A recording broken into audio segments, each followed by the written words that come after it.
Ние сме контактирани од пациенти од рак. Е направена статистика исто така на неофицијална статистика на заболени, починати и болни од канцер. И со по нивна иницијатива, значи ја видов алармантноста, која исто така е позната и со години, тогаш одлучивме да оформиме една група, да дојдеме до повеќе сознание, значи ситуацијата е алармантна и затоа го потикнуваме ова прашање што е со голема сериозност во нашата општина. Така.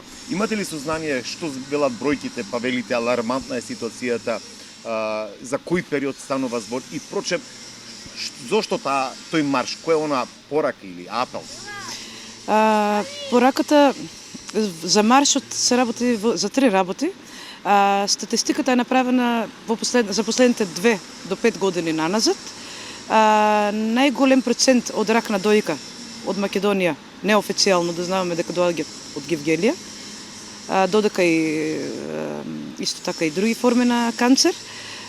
Значи бројката варира од 90 на заболени, ново заболени или починати лица. Нова мала општина, значи процентот е многу голем. Имаме исто прашање затоа што има одобрена сума на нега, околу 3600 денари. Хемотерапијата е во Скопје. Скопје е многу далеко. Значи имав јас едно видео објавено порано право на здравство. Се отвора нова клиника во Скопје.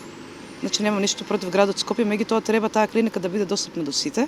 Значи овие луѓе плюс минус 90, бројката што варира, значи треба месечно да патуваат или неколку пати месечно за Скопје, кои што трошоци се одобрени, меѓутоа не 100%.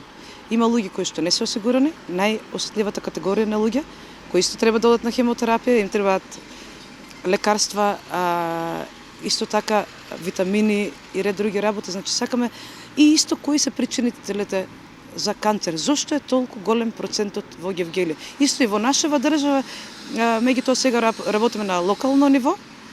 Значи нашата цел во маршот е да ги спомнеме загубените жители од општина Гевгелија.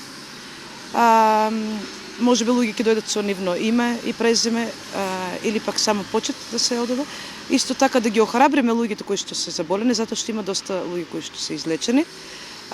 И да помогнеме да се формира здруженија кое што паралелно ќе работи исто и за помош на канцер пациентите, меѓутоа и паралелно ќе работи на истражување од каде доаѓа, затоа што причинителите може да бидат, како што веќе сознаваме, има доста причинители за кои што би можело да се дојде до оваа болест.